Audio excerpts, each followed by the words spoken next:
जय भीम।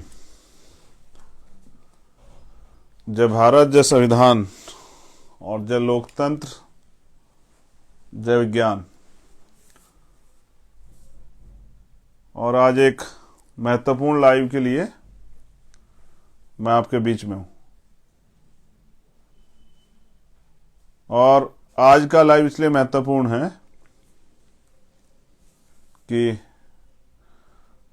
हम लोग उत्तर प्रदेश में विधानसभा चुनाव लड़ने के लिए जा रहे हैं। ये चुनाव बहुत महत्वपूर्ण है और इस चुनाव में, जैसा मैंने आज सुबह साथियों से कहा था कि शाम में 8:30 बजे उत्तर प्रदेश की प्रदेश कमेटी, जोन कमेटी, मंडल कमेटी, जिला कमेटी, विधानसभा committee, block committee, booth committee, जो संगठन हमने बनाया है वो सब लोग कॉपी पेन लेके रखेंगे या फिर मेरे लाइव के बाद दोबारा सुन के मेरे इस लाइव को, और जो बातें मैं यहां बताऊंगा अपना संकल्प पत्र। अब कह रही हैं कि चुनाव आयोग ने कहा है कि भाई वर्चुअल रैलियां होंगी, तो मेन स्ट्रीम मीडिया तो अपने मतलब की चीजें दिखाएगा, लेकिन हमें अपनी बात तो रखनी है। तो मैं क्या प्रयास करूंगा कि हमारे ट्विटर हैंडल से भी, आजाद समाज पार्टी के ट्विटर हैंडल से हमारा संकल्प पत्र जो है हम लोग डाल देंगे अपने ट्विटर हैंडल से। वहां से आप उसकी कॉपी निकाल के और अपने पास कॉपी रख के, और उसको जो घोषणा पत्र है, संकल्प पत्र है, जो हमने जो कहा वही पत्थर की लकीर, उस बात को आपको उत्तर प्रदेश के अंदर जहां जहां आजाद समाज पार्टी के प्रत्याशी लड़ेंगे, गांव गांव तक वो बात जाके पहुंचानी है। तो करुणा के सागर तथागत गौतम बुद्ध, संत श्रोमणी सतगुरु रविदास जी महाराज, भगवान वाल्मीकि महाराज, गुरु नानक देव, संत कबीर, गुरु घासीदास जी, संत गाड़गे जी महाराज, नारायणा गुरु, और सामाजिक क्रांति के अग्रदूत राष्ट्रपिता ज्योतिबा फूले, छत्रपति साहू जी महाराज, मां रमाबाई, मां फातिमा शेख, मां सावित्रीबाई फूले, मां झलकारी बाई, मां अवंतिका बाई लोधी, मां उदादेव पासी, मां जिसने अपने हक हकूक की लड़ाई के लिए, मान सम्मान की लड़ाई के लिए बंदूक उठाई, मां फूलन देवी। उसके साथ पेरियर रामास्वामी नायकर, पेरेलल्ले यादव, बाबू जगदेव प्रसाद कुशवाहा, जननायक कपूरी ठाकुर, राम मामना रामस्वरूप वर्मा जी, संतराम बीए, परम पूजनीय विश्व रत्न डॉक्टर बाबा साहब भीमराव अंबेडकर, मान्यवर साहब श्री काशीराम, मान्यवर दीना भाना वाल्मीकि साहब, देश की आजादी में बलिदान देने वाले सरदार भगत सिंह, सरदार उधम सिंह, सरदार करतार सिंह सराभा, वीर अब्दुल हमीद, डॉक्टर एपीजे अब्दुल कलाम साहब, और पिछड़े वर्ग के आरक्षण के लिए मजबूती से एक संघर्ष आंदोलन की मिसाल जनाब बीपी मंडल साहब,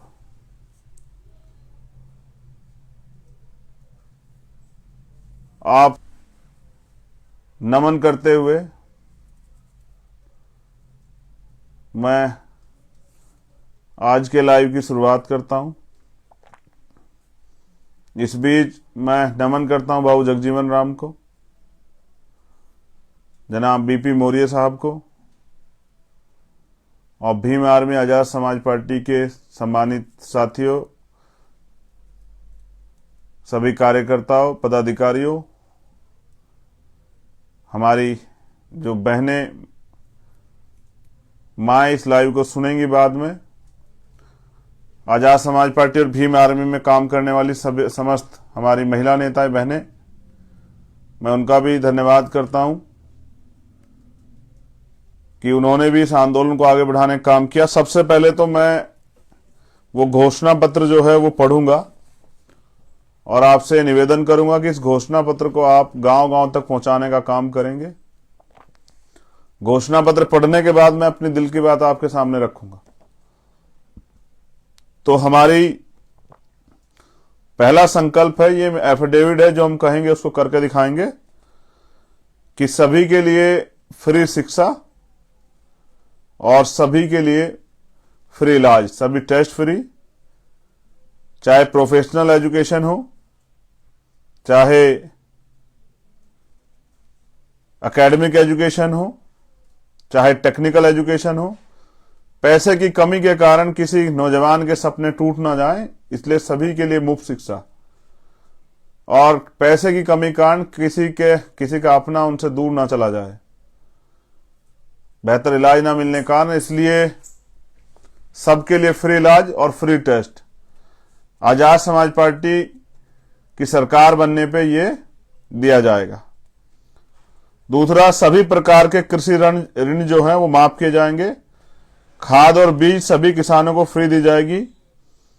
कृषि में उपयोग होने वाले उपकरणों की खरीद पर 30% सब्सिडी। हर गांव-गांव न्याय पंचायत में कृषि मंडियां बनेगी। सरकार बनने के 30 दिनों के भीतर यह राज्य छुट्टा पशु मुक्त होगा। पशु बाजार को बढ़ावा देकर, यानी एक बाजार से दूसरे बाजार या स्थान या एक राज्य से दूसरे राज्य तक ले जाने की कोई पाबंदी नहीं रहेगी। ये किसानों के लिए है, किसानों की बुनियादी समस्याओं को और उनकी आय दोगुनी करने के लिए। वैसी आय नहीं जैसे प्राइम मिनिस्टर ने फर्जी आय की बात की थी। आय की जगह उनका खर्चा दोगुना हो गया। मैं युवा होने के नाते युवाओं के दर्द को समझता हूं और मैं आपसे एक युवा होने के नाते वादा करता हूं कि 20% युवाओं को जो प्रदेश के हैं उनको सरकारी नौकरी देने का काम हम लोग करेंगे। 80 लाख युवाओं को रोजगार के अवसर देंगे। समूह ग और घ की संविदा की कर्मियों की जो नियुक्तियां है, उन नियुक्तियों में आरक्षण और 5 साल बाद नियमितीकरण का प्रावधान लागू करेंगे। जो ग और घ की नियुक्तियां हैं, 5 साल में जो लोग लगेंगे उनको 5 साल जो नौकरी करेंगे उनको परमानेंट किया जाएगा। और ये इसलिए हमने रखा क्योंकि 69 शिक्षक भर्ती के बच्चों का मामला हमने देखा और उससे अलग भी पूरे देश में बेरोजगारी का आलम इन धनतंत्र वाली राजनेताओं को पार्टियों को नहीं दिखाई देता कि बेरोजगार सुसाइड कर रहा है। पढ़ा लिखा नौजवान मजबूर है, अपने सपनों को कुचलते हुए देख रहा है, खुद को मायूस है, उसके मन में सपने हैं कि सरकार उनकी बात को सुनेगी, लेकिन ना सरकार उनकी और ना ही उन बच्चों के सपनों सरकार को मतलब। तो ये फैसला लिया गया है। मैं ये इसलिए पढ़ के सुना रहा हूं कि आपको समझाने में आम आदमी को आसानी हो। जातिगत जनगणना और उसके आधार पर शासन प्रशासन सत्ता, सरकारी नौकरी, सरकारी ठेकों आदि में जातियों के अनुपातिक प्रतिनिधित्व को देने का बिल हम लाएंगे और उसको पास करा के ये सब चीजें लागू करेंगे। निजी क्षेत्रों में दलित, पिछड़े, आदिवासी और अल्पसंख्यकों को युवा योजना के तहत 85% आरक्षण लागू करेंगे। दलितों, पिछड़ों और आदिवासियों के लिए प्रमोशन में आरक्षण के बिल लाएंगे और सभी बैकलॉग वैकेंसियां जल्द से जल्द भरी जाएंगी।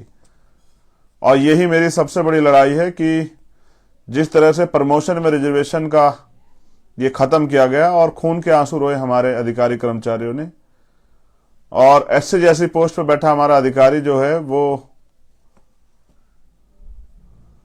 जेई बन गया, एसडीओ बन गया, इस तरह की जो है हालात बनी।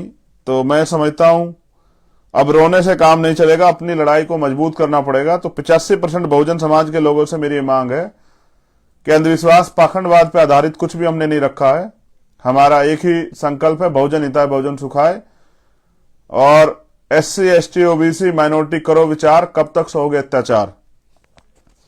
एक योजना है हमारी बेटी योजना के तहत 18 से 25 वर्ष की जो महिलाएं हैं, चाहे वो दलित समाज की हो, पिछड़े समाज की, आदिवासी, और चाहे वो अल्पसंख्यक वर्ग की बेटियां हो, उनको पढ़ने के लिए सालाना 18,000 रुपए दिए जाएंगे।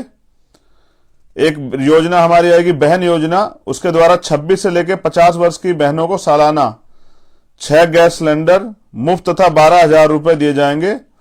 और जो इनसे ऊपर हैं, माँ जो है, उन माँ उनका नाम, उस योजना का नाम माँ ही है। उस योजना के तहत इन वर्ग की महिलाओं को सालाना 18,000 रुपए दिए जाएंगे। और ये हमारा प्रयास है एक महिलाओं को सशक्तिकरण के लिए, कि वो दोहरी गुलामी की जिंदगी जो इस देश में जी रही हैं, एक तो वो अधिकारों की वजह से गुलाम है, दूसरा वो इस देश में अपनी मर्जी से कुछ भी नहीं कर सकती है, इसलिए भी वो दोहरी गुलामी जो झेल रही हैं, उन बहनों माताओं को सशक्त करने के लिए, क्योंकि डॉक्टर अंबेडकर ने कहा कि किसी भी महिलाओं की, किसी भी प्रदेश की, देश की तरक्की में उस प्रदेश देश में रहने वाली महिलाओं की तरक्की से मापता हूं। और समाज के लिए भी उनका यही उदाहरण था, इसलिए बहनों को, बच्चियों को और माओं को सशक्त करना पड़ेगा।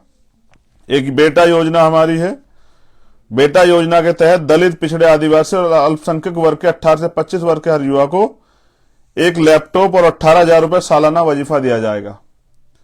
भाई योजना के तहत इस वर्ग के 26 से 50 वर्ष के युवाओं को या तो नौकरी, रोजगार या फिर 18,000 सालाना बेरोजगारी भत्ता देंगे। 50 वर्ष से ज्यादा उम्र के इन वर्गों के लोगों को पापा योजना के तहत 18,000 सालाना जीवन यापन भत्ता देंगे। यानी कि कोई व्यक्ति किसी दूसरे के का मोहताज नहीं रहेगा और उसको आगे बढ़ने के लिए हम लोग अवसर प्रदान करेंगे। स्पेशली जो 26 से 50 वर्ष के नौजवान रहेंगे, उन लोगों को जो तैयार हो गए अपने परिवार का खर्चा उठाने के लिए और अपने परिवार को विकास की मुख्य धारा जोड़ने के लिए और अपने परिवार के सपने पूरा करने के लिए।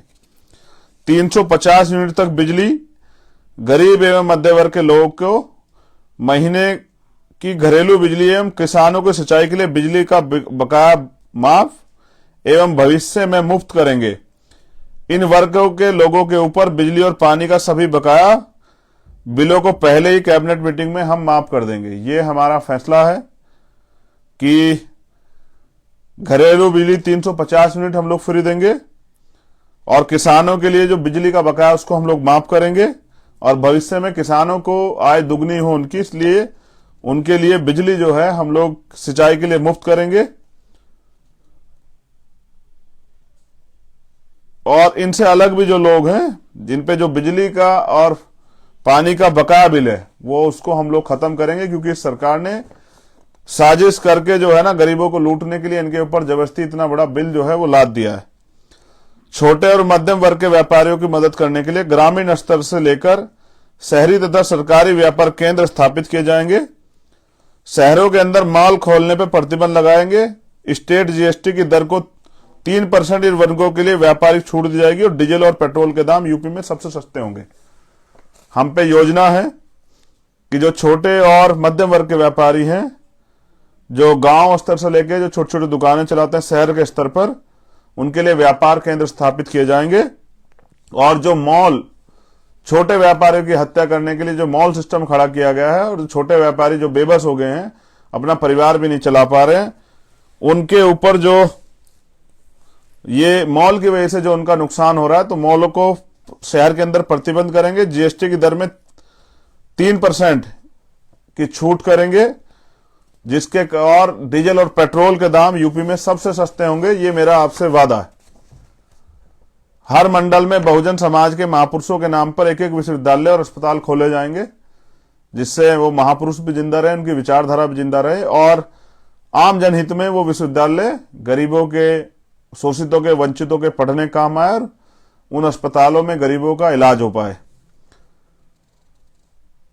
पिछड़ा और अति पिछड़ा की जो सामाजिक न्याय रिपोर्ट है वो लागू करेंगे एवं सच्चर कमेटी की रिपोर्ट लागू कर मुसलमानों के लिए आरक्षण की व्यवस्था करेंगे। ये मेरा वादा है कि जो पिछड़ा समाज है, अति पिछड़ा समाज है, उनके लिए सामाजिक न्याय की रिपोर्ट को लागू करेंगे एवं सच्चर कमेटी की रिपोर्ट लागू कर मुसलमानों के लिए आरक्षण की व्यवस्था करेंगे।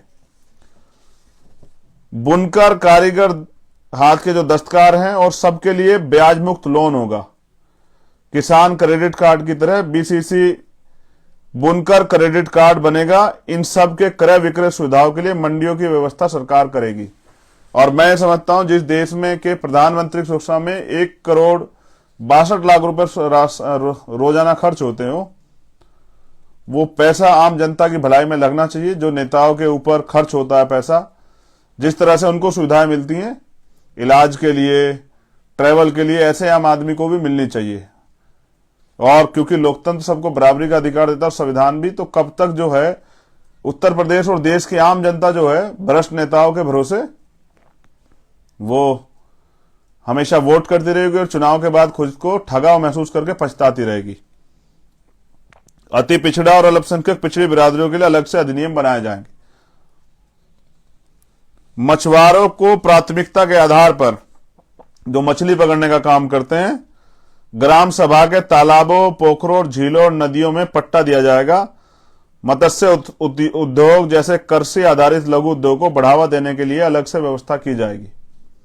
सरकार बनने पर मॉब लिंचिंग अधिनियम बनाया जाएगा। रिटायर्ड जजों का एक स्वतंत्र आयोग बनाया जाएगा, क्योंकि बड़े पैमाने पे प्रदेश में और देश में मॉब लिंचिंग के नाम पर वंचित वर्ग के लोगों की हत्याएं की जाती हैं और कोई उफ तक नहीं कहता। मैं समझता हूं इस पे मॉब लिंचिंग पे एक कानून बनना चाहिए और मॉब लिंचिंग करने वालों को सख्त से सख्त सजा जो है उस कानून के दायरे में रहकर मिलेगी। समूह ग और घ की सभी नियुक्तियां संविदा और ठेकेदारी प्रथा खत्म कर अस्थायी नियुक्ति जो है की जाएगी, क्योंकि इसके नाम पे ठेकेदारी और संविदा के नाम पे गरीबों का खून जो है वो चूसा जा रहा है और उनको जिस तरह से मरने के लिए छोड़ दिया गया है। मैंने ये फैसला इसलिए लिया क्योंकि मैं गया था नोएडा और वहां पर सफाई कर्मचारी काम करने वाले हमारे समाज के, बहुजन समाज के भाइयों की सीवर में जाने से डेथ हुई थी। संविदा और ठेकेदारी सभी सफाई कर्मचारियों को नियमित किया जाएगा, पहली कैबिनेट में ही। दूसरा, सीवर लाइन के अंदर सफाई करते हुए सफाई कर्मचारी की मृत्यु होने पर शहीद का दर्जा दिया जाएगा।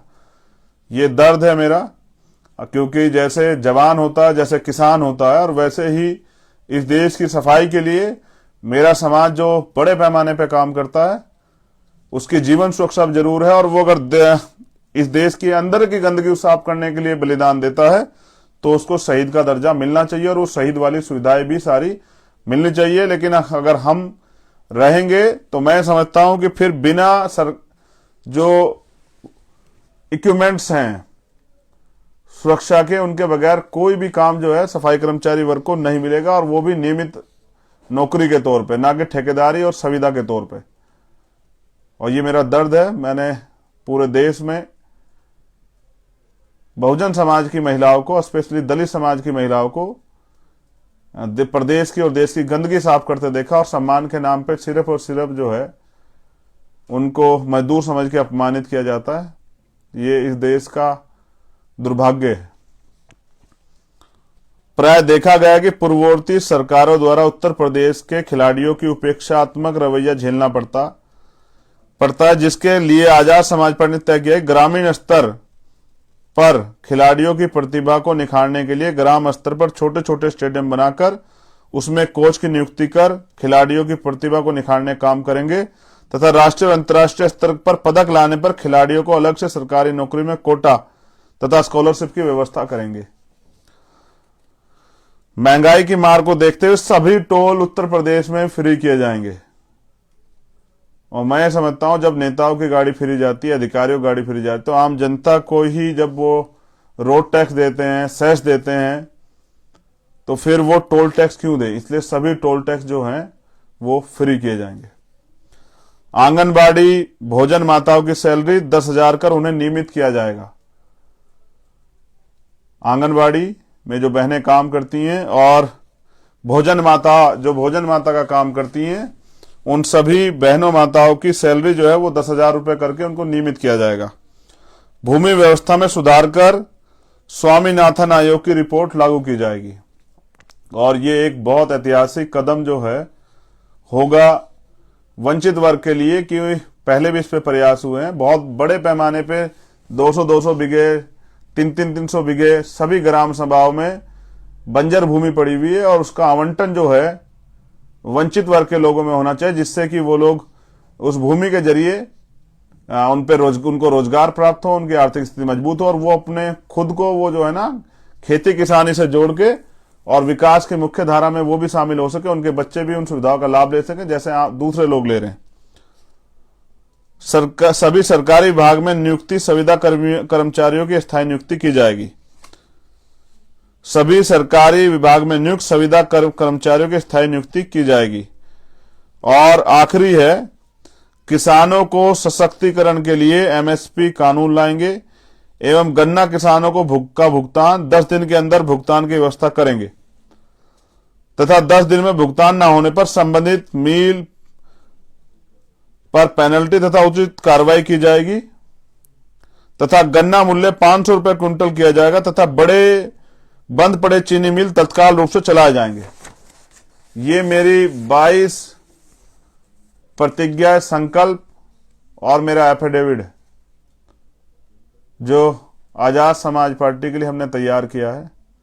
ये मैंने आपके सामने रख दिए। इसमें कुछ वर्ड मिस्टेक हो सकते हैं, आप अपने आप सही कर लीजिएगा, क्योंकि जब हम इसको कंप्यूटर से निकाल रहे थे तो वहां लिखने में थोड़ी दिक्कत थी, तो इस वजह से पूरी दिक्कत जो है कुछ हो सकती है। आप इसको खुद सुधार कर सकते हैं, आप जिम्मेदार हैं, ये आपका अपना दल है। अब मैं आपसे कुछ बुनियादी बात कर लूं। साथियों, पिछले 5 से 6 दिन बड़े अजीब से गुजरे। स्थापित नेताओं ने अपनी राजनीतिक काम किया और उनको लगा कि उन्होंने किसी एक नए व्यक्ति को, जो सच्चा ईमानदार तो है लेकिन राजनीतिक नहीं है, उसको धोखा दे दिया। और मैं समझता हूं कि अच्छा किया उन्होंने, कम से कम मुझे सिखा तो दिया। अगर वो ना सिखाते तो मैं सोच के बैठा रहता कि गरीबों शोषितों की लड़ाई भी कोई लड़ सकता है। किसी नेता पे ये भरोसा जो है कर लेता कि भाई ये व्यक्ति इस शोषितों पिछड़ों की लड़ाई को, मजलूमों की लड़ाई को आगे बढ़ा सकता है। लेकिन साथियों, मैं समझता हूं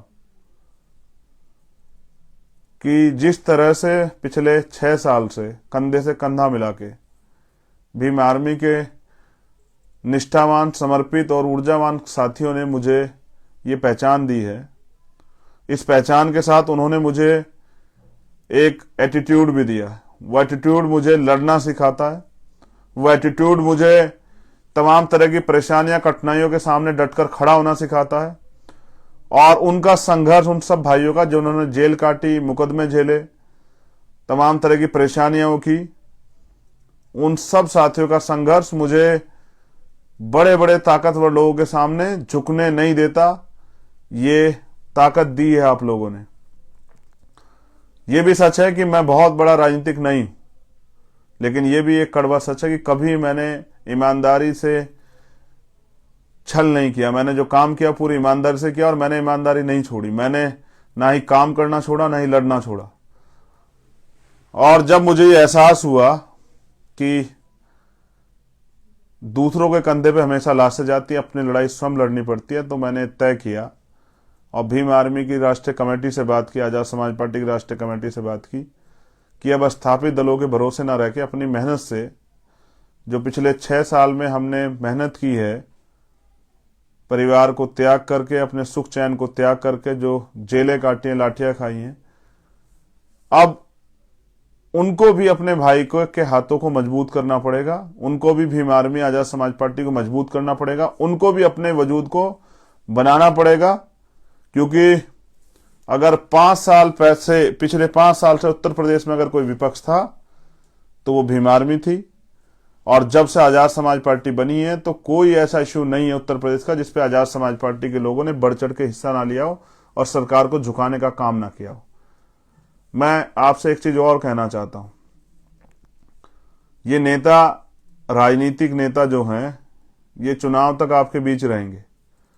और आप याद कीजिए कि जब भी कोई समस्या नौजवानों के साथ, चाहे वो 69 शिक्षक भर्ती के बच्चे हों, चाहे वो कोई और जो है तमाम तरह से महिलाओं के उत्पीड़न का मामला हो, चाहे वो सीए, एनपीआर, एनआरसी के आंदोलन का मामला हो, चाहे वो कोई और मामला हो, चाहे वो हाथरस का मामला हो, उन्नाव का मामला हो, कानपुर का मामला हो, आजमगढ़ का मामला हो, चाहे वो प्रयागराज का मामला हो, और मैं आपको याद दिला दूं, चाहे वो मामला हो गोरखपुर का। और याद है मेरे कि गोरखपुर में सत्ता के संरक्षण में जो भाई थे अनीस कनौजिया, उनको उनकी हत्या की गई। तो मैं जख्म भूला नहीं। मैंने रात को 2:30 बजे मेरी बहन को जो है हाथरस में जला दिया जाता है। आगरा में मेरे भाई को झूठा आरोप लगा पीट पीट कर मार दिया जाता है। उसके अलावा पूरे देश में जो जुल्म जाती होती है, उससे उसके बराबर जुल्म जाती अकेले उत्तर प्रदेश में होती है। अब मैंने मेहनत की है, कभी मैंने आपको निराश नहीं किया, कभी मैंने किसी कार्यकर्ता का मनोबल नहीं घटने दिया।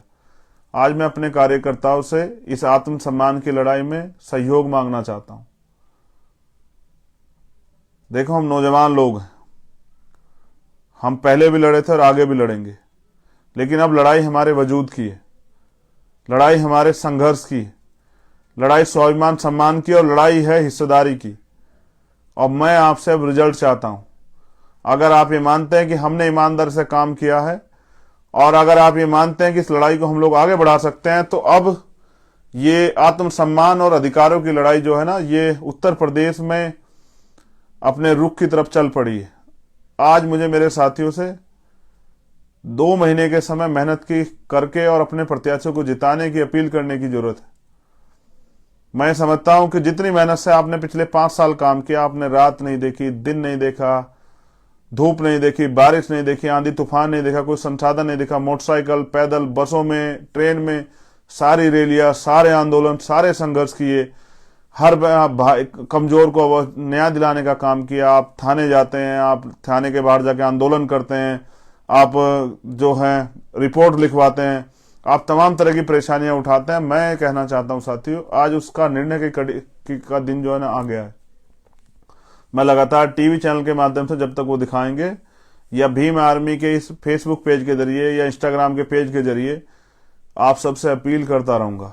और मैं ये भी समझता हूं साथियों कि रुका जरूर हूं, लेकिन थका नहीं।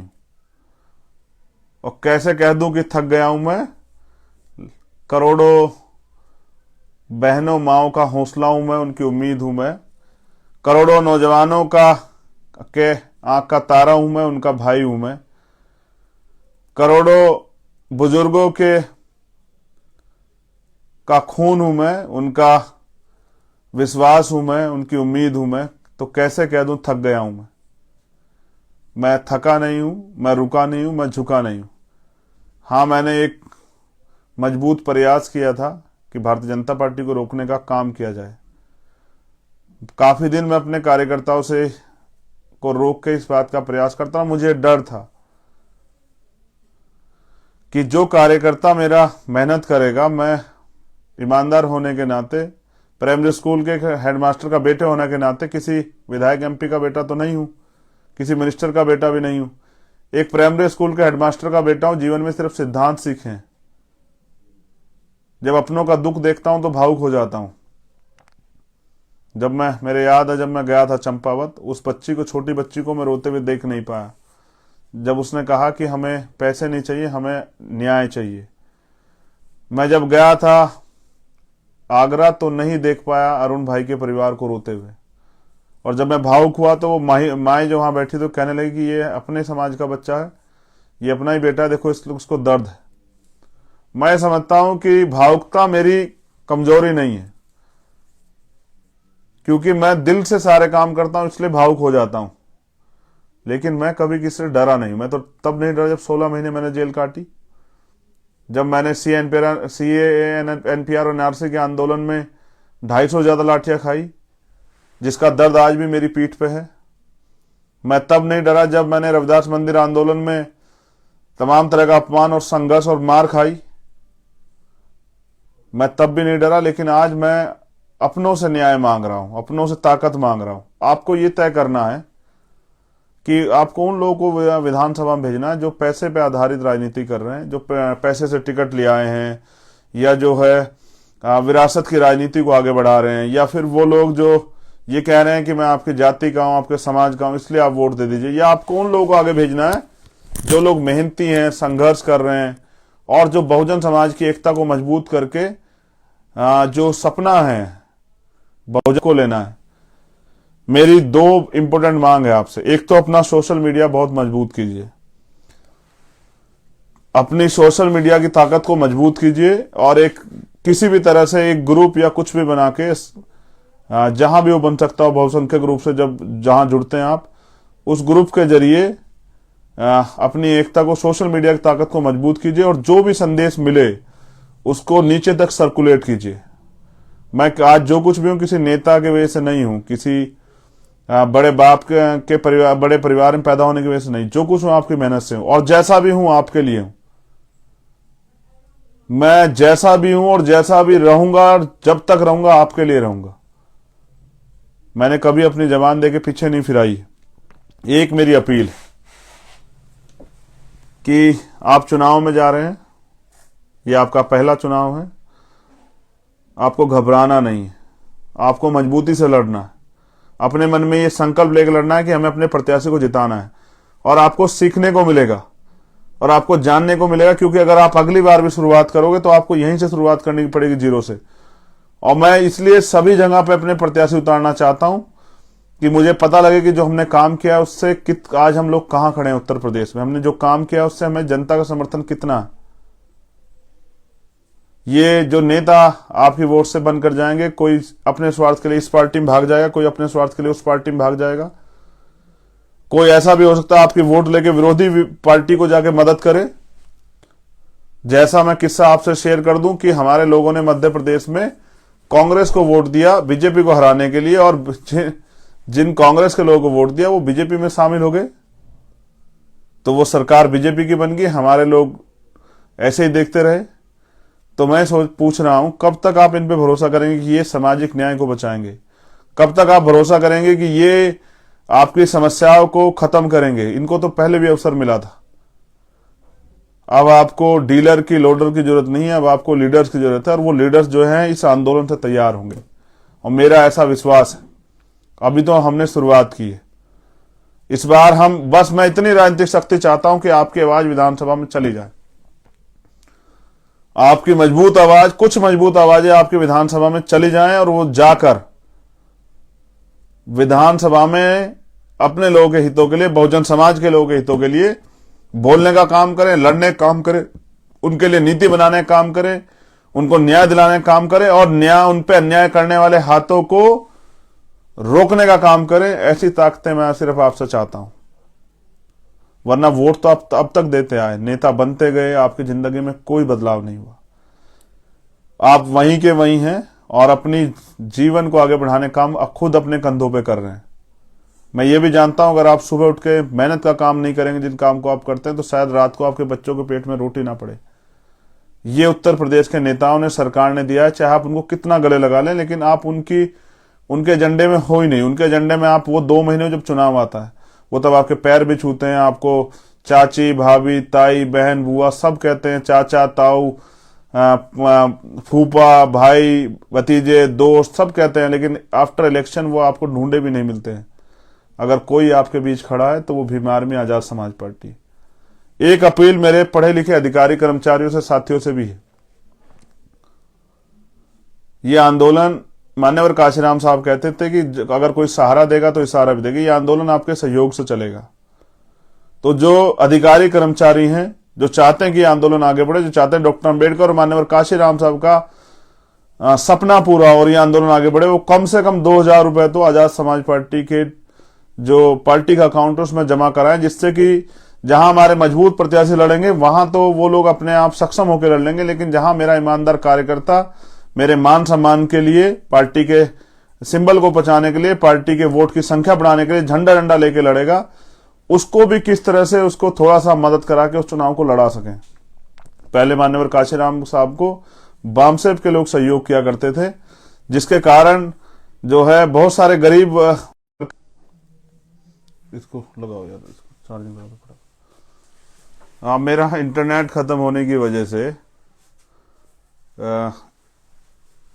ये डिस्कनेक्ट हो गया था। तो मैं आपसे अपील कर रहा था कि जो सक्षम लोग हैं वो कम से कम 2,000 रुपये आज़ाद समाज पार्टी के अकाउंट में जरूर जमा कराएं, जिससे पूरे उत्तर प्रदेश में आज़ाद समाज पार्टी भीम आर्मी के लिए संघर्ष करने वाले नौजवानों को चुनाव लड़ने का अवसर मिले।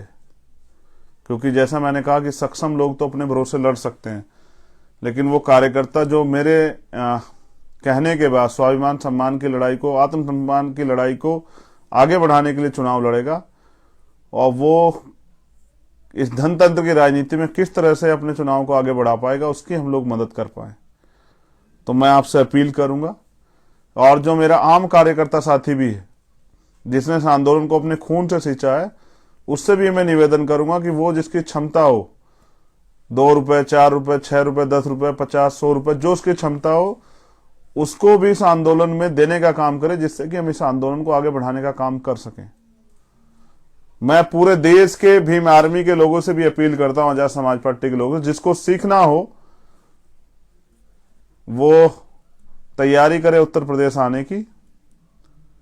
हम उत्तर प्रदेश में मजबूती से लड़ेंगे। आज भीम आर्मी के राष्ट्रीय अध्यक्ष जी का और आजाद समाज पार्टी की राष्ट्रीय कमेटी का संदेश भी है कि वो मैं गोरखपुर से चुनाव लड़ूं मुख्यमंत्री योगी आदित्यनाथ के खिलाफ। तो मैं आज उनसे वार्ता करके, और अगर रात में फाइनल है तो सुबह जो भी उनका आदेश होगा उसकी घोषणा करूंगा। तो मैं आपसे निवेदन कर रहा हूं कि आप जो लोग सीखना चाहते हैं पूरे देश से, भीम आर्मी के कैडर के लोग, वो लोग आ जाएं, और उत्तर प्रदेश में हम दमखम से चुनाव लड़ा के बताएंगे कि हम कुछ पल के लिए रुके थे लेकिन ठहरे नहीं हैं, और हम अपनी लड़ाई अपने भरोसे पर लड़ना जानते हैं। आपने मुझे सुना, मेरा ये आपसे निवेदन है कि उनके पास बड़े बड़े टीवी चैनल्स और सब कुछ है, मेरा तो प्रचार प्रसार का माध्यम यही है बड़े पैमाने पे, या फिर आप है। तो अपने मैनिफेस्टो को लेके, मैं भी फेसबुक अकाउंट पे भी डाल दूंगा, उस मैनिफेस्टो को लेके गांव गांव जाके अपने प्रत्याशी के समर्थन में वोट तैयार करने का काम कीजिए, और हम लोग क्या करेंगे, किस किस के लिए क्या क्या करेंगे, इस बात को समझाने का काम कीजिए। वोट आदमी समझने के बाद देता है, जब वो समझ जाता है कि इनके आगे खड़े होने, इनको वोट देने से हमको क्या फायदा होगा। निकम्मे, झूठे, भ्रष्टाचारी, व्यापारी और क्रिमिनल लोगों की राजनीति को खत्म कीजिए, और आगे बढ़ने के लिए एक जो मजबूत प्लेटफॉर्म, मैं सभी बहुजन समाज के लोगों से कह रहा हूं कि मनुवाद के आगे घुटने मत टेकिए, अपनी लड़ाई को अपने कंधों पर लड़िए, वरना इस देश में गुलाम बनाने की जो व्यवस्था आपको की जा रही है, वो उसकी तरफ आप तेजी से बढ़ रहे हैं, और आपको पता भी नहीं लगेगा कि कब आप इस देश में गुलाम हो जाएंगे। और अगर आपको चाहिए आजादी, तो फिर आपको इस लड़ाई को लड़ना पड़ेगा। और आप ये सोच रहे हैं कि जिन चीजों से आपको परेशानी, इस लड़ाई कोई और लड़ेगा, तो ये आपकी गलतफहमी। चाहे आप कल शुरुआत करें, आज लड़ना तो आपको पड़ेगा। लेकिन मेरा विश्वास है कि जैसे कभी आपने मुझे हारने नहीं दिया, इस बार भी आप इस अपने भाई के मान सम्मान की रक्षा करेंगे और साबित करेंगे कि आजाद समाज पार्टी भीम आर्मी के कार्यकर्ता 1,000 लोगों के बराबर है। विरोधियों के 100 लोगों पे एक कार्यकर्ता हमारा भारी पड़ेगा। वो अपनी मेहनत के जरिए उत्तर प्रदेश में भी, उत्तराखंड में भी और पंजाब में भी, जहां जहां हम लोग जिन सीटों पर चुनाव लड़ेंगे, वहां वो दिखाएगा कि सबसे मेहनती, ईमानदार, संघर्षशील और समाज और आंदोलन के प्रति अगर समर्पित कार्यकर्ता नेता कहीं हैं तो वो भीम आर्मी और आजाद समाज पार्टी पे है। ये आपके वजूद की लड़ाई है, और यहां मैं लड़ूंगा और फील्ड में आप लड़ेंगे, और आपके साथ मैं भी लड़ूंगा, कंधे से कंधा मिला के। मेरे आपसे निवेदन है कि सोशल मीडिया की ताकत को अपनी मजबूत कीजिए। जय भीम, जय भारत, नीला सलाम, और एक नए आंदोलन की शुरुआत, वो आंदोलन जो भीम आर्मी आजाद समाज पार्टी का भविष्य तय करेगा, और जो बताएगा कि अगर मान लो तो हार और ठान लो तो जीत। मैं एक नौजवान हूं, मैं नौजवानों को किसी के आगे झुकने के लिए मजबूर नहीं होना सिखाऊंगा। हमें बदलाव करने की क्षमता है और हम बदलाव के लिए लड़ेंगे। सरफरोशी की तमन्ना अब हमारे दिल में है, और देखना है जोर कितना बाजुए कातिल में। और मैं समझता हूं कि हमने पहले भी किया और अब भी करके दिखाया। हमने जिला पंचायत में रिजल्ट दिया था, और हम विधानसभा स्तर पर रिजल्ट देंगे। सामाजिक न्याय के थ्रू हम लोग टिकट वितरण करेंगे और जो जो भीम आर्मी के साथी लड़ रहे हैं चुनाव, उनको मेरी अभी से मंगल कामनाएं। प्रथम चरण के इतने प्रत्याशी, उनकी लिस्ट जो है कल डिक्लेयर की जाएगी। एक फर्जी लिस्ट जो है वो घूम रही है। कल प्रथम चरण के प्रत्याशियों की और द्वितीय चरण के प्रत्याशियों की जो टिकट है वो डिक्लेयर की जाएगी। उसके बाद लगातार आगे वाले चरणों की लिस्टें भी जो है ना डिक्लेयर की जाएगी और आप लोग भी निकलिए और साबित कीजिए और बताइए कि हमें कितना दम है। जय भीम, जय भारत, जय बहुजन समाज और सभी बहुजन महापुरुषों की जय। और बाबा साहब तेरा सपना अधूरा, भीम आर्मी आजाद समाज पार्टी करेगी पूरा। मान्यवर काशीराम साहब तेरा सपना अधूरा, भीम आर्मी आजाद समाज पार्टी करेगी पूरा। और मंडल साहब आपका सपना अधूरा और भीम आर्मी आजाद समाज पार्टी करेगी पूरा। और बहुजनों की सारा एकता का राज चलेगा, सारा बहुजन साथ चलेगा। इस नारे के साथ मैं आपसे अलविदा लेता हूं। बहुत बहुत धन्यवाद। मैंने अपना काम कर दिया, अब आप भी अपना काम कीजिए। जय भीम।